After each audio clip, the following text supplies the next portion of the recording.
sociedade. Veja, pouca gente na galeria, mas quando eu falei sobre a sua ação, a nossa ação solidária em favor dos aposentados, 3 ali se manifestaram e aplaudiram. De forma solitária, voluntária, talvez eles manifestem o aplauso de milhões de brasileiros que estejam nos vendo e ouvindo pela TV Senado neste momento. E eles expressam de forma muito sensível, muito sincera, uma manifestação de agrado por um segmento da classe política que abraça boas causas. Agora, importante mesmo é a ação de partido político. Veja bem, a emenda 29 foi votada na Câmara de Deputados há mais ou menos 15 dias. Foi votada na Câmara por pressão do meu partido. Me deixe aqui fazer a constatação de uma verdade insofismável. Encontravam-se, caminhando juntas, 2 matérias, ambas de interesse nacional, sendo que uma delas de enorme interesse da atual Presidente da República, Dilma Rousseff, que é a Comissão da Verdade, a instalação da Comissão da Verdade, que é um assunto importante, porque é a instalação de uma comissão composta por 7 membros, 7 eméritos brasileiros, que vão com isenção, precisarão com isenção, trabalhar durante 2 anos, em regime de tempo integral, para examinar os casos de excessos praticados em termos políticos, por regimes políticos, de uma data para cá, para que aqueles que forem culpados venham a ser punidos e os que não forem culpados sejam inocentados de vez e se passe essa página negra do regime de exceção do Brasil, finalmente. Se passe essa página. O meu partido deu uma contribuição no aperfeiçoamento do texto e concordou em votar na medida em que esta matéria, que é do interesse do país, mas de enorme interesse da Presidente, e nós colaboramos para que a matéria fosse votada, para que essa matéria fosse votada após a votação da emenda 29. Porque o governo não queria votar a emenda 29. Porque ao governo não interessa votar aquilo que nós votamos há mais ou menos 3, 4 anos atrás, permitindo a garantia de 10% das receitas da União para serviços de saúde pública. Eu faço uma conjectura, senador Paulo Paim, senadora Lúcia Vânia. Por que os municípios podem vincular 15% de suas receitas para a saúde? Por que os estados podem vincular e vinculam 12% de suas receitas para objetos de saúde? E a União, que é a emissora do papel moeda, que é a grande arrecadadora de tributos, que nem sujeita está à lei de responsabilidade fiscal, não pode vincular 10%.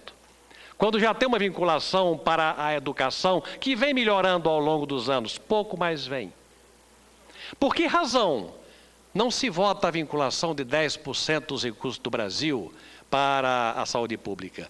O governo concordou em votar finalmente, mas vinculou a instalação de um novo imposto, que substituísse a CPMF, um imposto chamado CSS.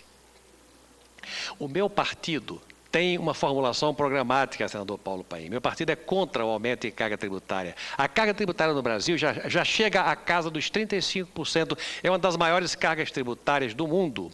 Nos países emergentes, então, nem se fala. Com uma qualidade de serviço público muito aquém daquela que poderia ser prestada se comparada com países que cobram impostos em regime ou em percentual semelhante ao nosso, como é o caso da Suécia, da Inglaterra. Cobram muito, mas respondem à altura ao cidadão com um serviço público de qualidade, o que não é o caso do Brasil. Pois o governo concordou em votar a emenda 29, mas introduziu a cobrança da CSS, Contribuição Social para a Saúde.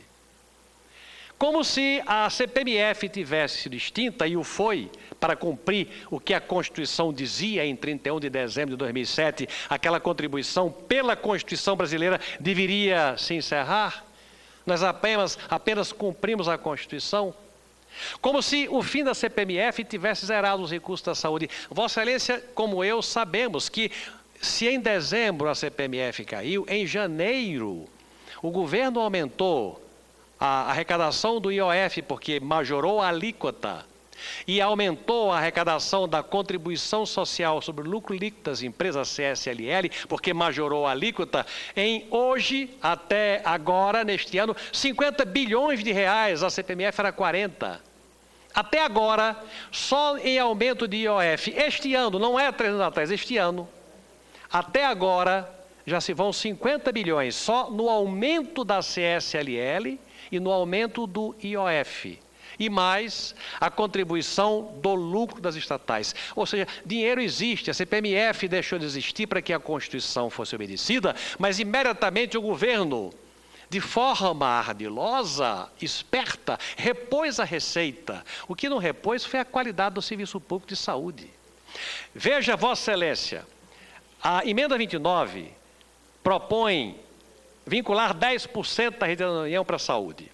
Na hora em que você vinculou dinheiro da União para a educação criou programas baseados em recursos vinculados e a educação do Brasil com as escolas técnicas, com o Enem, com algumas novidades que foram introduzidas do governo de Fernando Henrique e no governo Lula, entraram na escalada de melhora.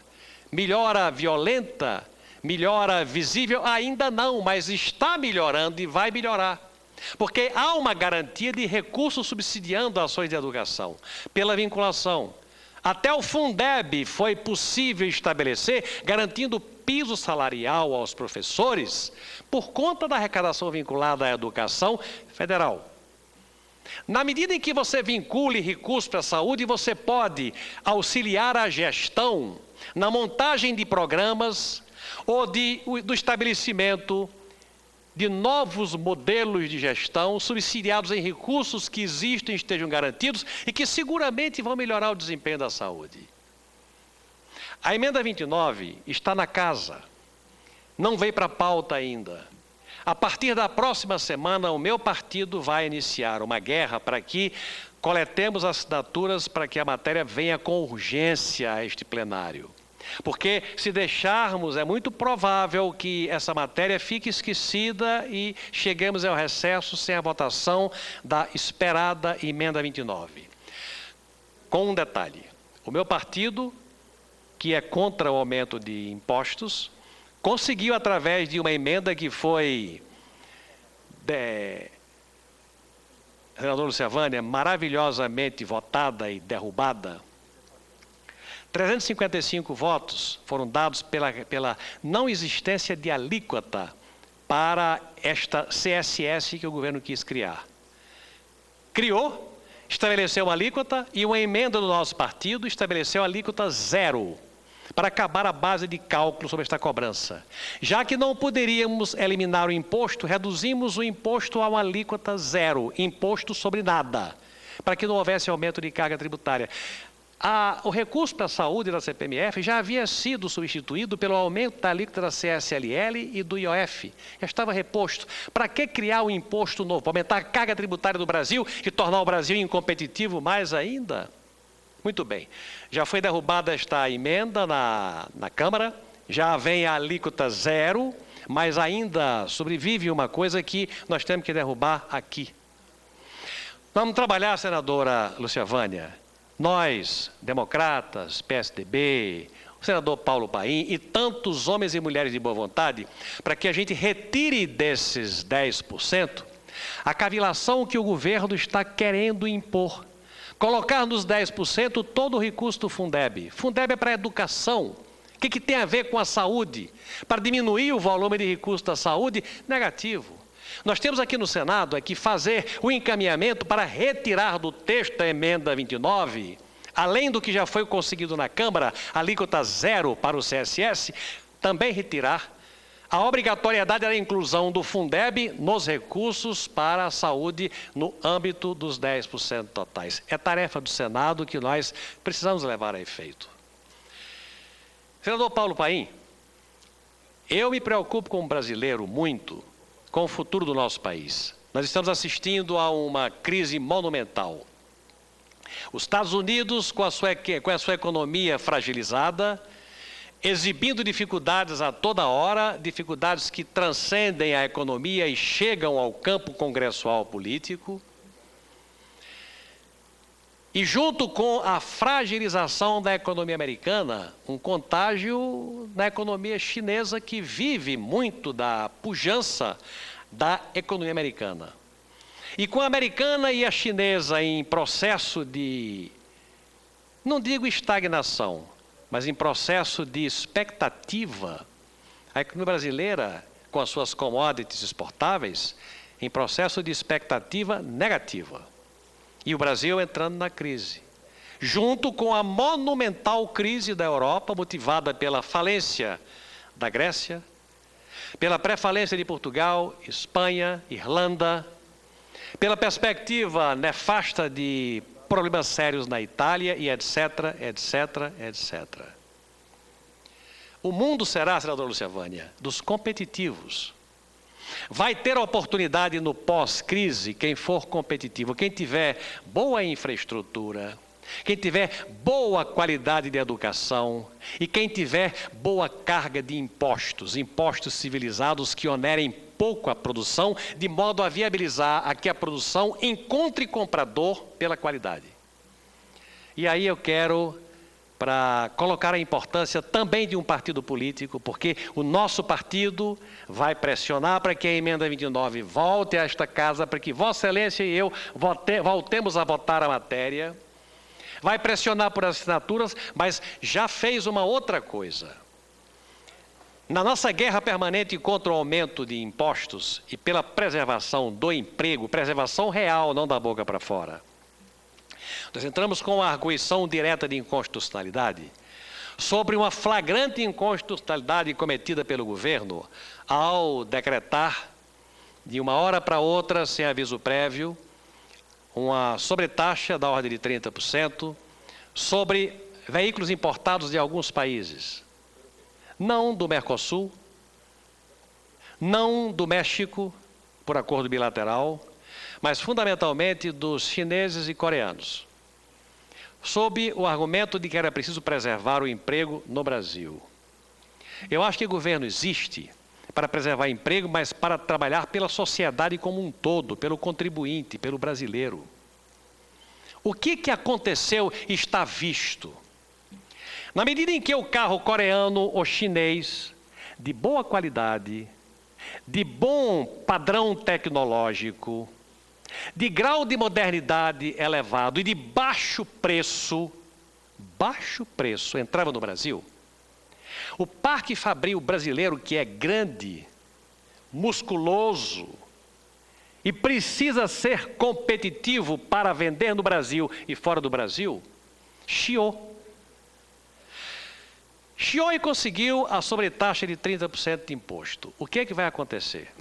O carro chinês, o carro coreano, que entrava e que era vendido barato ao brasileiro, a nós brasileiros, e estabelecia um grau de competição aqui com o carro brasileiro, vai deixar de entrar, porque vai entrar muito mais caro. O que é que vai acontecer? A indústria brasileira estava sendo levada pela necessidade de competir a baixar o preço, a melhorar o grau de tecnologia embarcada no seu veículo para competir e poder vender. Estava sendo obrigada a garantir melhor qualidade para o seu produto, para poder competir e vender. E quem estava ganhando com isso tudo, pelo abaixamento do preço, pela contenção do preço do carro brasileiro com o carro importado, era o consumidor, era a grande massa consumidora, principalmente o classe média emergente, aquele que está começando a ter a oportunidade de comprar o carrinho barato. Na medida em que você impede a importação deste veículo pela sobretaxa de impostos, quem é que paga o pato? Em primeiro lugar, o consumidor. E em segundo lugar, na medida em que as empresas brasileiras deixam de ter este parâmetro de referência, senadora Lúcia Vânia, eles se sentem descomprometidos com a concorrência e liberam o preço. Liberou o preço, perde a competitividade, porque vendendo caro, a massa de compradores é menor. Claro, no Brasil, até dentro da crise, a massa de compradores é menor. E no mundo, aí é que é menor mesmo. Um tiro no pé. Se impede a competitividade, que é a palavra de ordem para a manutenção sustentada do emprego. Você sustenta emprego, mantém emprego de forma sustentada, sendo eficiente, sendo competitivo. A importação em 5% da massa dos veículos que circulam no Brasil era um elemento, referência para baixar o preço, para conter o preço, para forçar o brasileiro, a montadora pseudo-brasileira, a ser mais eficiente, a vender mais barato, a ter mais tecnologia embarcada, a melhorar o padrão para vender dentro do Brasil e vender fora do Brasil. Tira o elemento referência de competição, nivela por baixo. E com isso, as fábricas do Brasil tendem à estagnação e o emprego fica inseguro. Nós entramos com uma ADIM, com uma arguição direta de inconstitucionalidade, porque nisto tudo uma inconstitucionalidade flagrante foi praticada. Qual seja, não se pode, por decreto, aumentar imposto e cobrar no dia seguinte, tem a noventena, tem 90 dias de prazo. E esta noventena não está sendo seguida. Além do mais, você está praticando uma coisa perigosa chamada insegurança jurídica. Aqueles que estavam pretendendo investir no Brasil, acreditando nas leis brasileiras, na Constituição brasileira, colocam um ponto de interrogação nos seus investimentos e vão decidir se investem ou não, porque pode ser que o Brasil, como De Gaulle disse lá atrás, não seja um país sério, que não cumpra suas leis, muito menos a sua Constituição. Queda e coice. E para evitar a queda e o coice é que nós entramos com a arguição direta de inconstitucionalidade no Supremo Tribunal Federal, para pelo menos fazer, a par de preservar a competitividade pela manutenção do emprego dentro do Brasil, garantir aquilo que a Constituição brasileira diz. A matéria está distribuída a um dos ministros do Supremo Tribunal Federal, e o meu partido pretende, nos próximos dias, pedir uma audiência à Sua Excelência para solicitar, reivindicar celeridade na apreciação, para que, pelo menos por 90 dias, este assunto possa ser discutido em clima de legalidade, para que a Constituição não seja afrontada, para que aqueles que têm importações a fazer para beneficiar de forma consequente o emprego sustentado no Brasil possam continuar a sua tarefa. O meu partido, que é um partido que defende a livre iniciativa, que combate a carga excessiva de impostos, que combate a burocratização, que pugna pelo nível de investimento nos padrões do que se precisa, pelo menos 20% do PIB, se manifesta nessa tarde de terça-feira, véspera de feriado, garantindo a este plenário que vai, exigir a tramitação a curto prazo da emenda 29, para que nós possamos aqui, senadora Lúcia Vânia, derrubar a inclusão perversa, cavilosa, do Fundeb dentro dos 10% dos recursos destinados à saúde. E lutar para que a ADIM que entramos, para impedir que a noventena não seja respeitada, venha a ser respeitada, garantindo a segurança jurídica do nosso país. Era o que tinha a dizer, com o nosso agradecimento ao senhor presidente. Esse foi o senador José Agripino.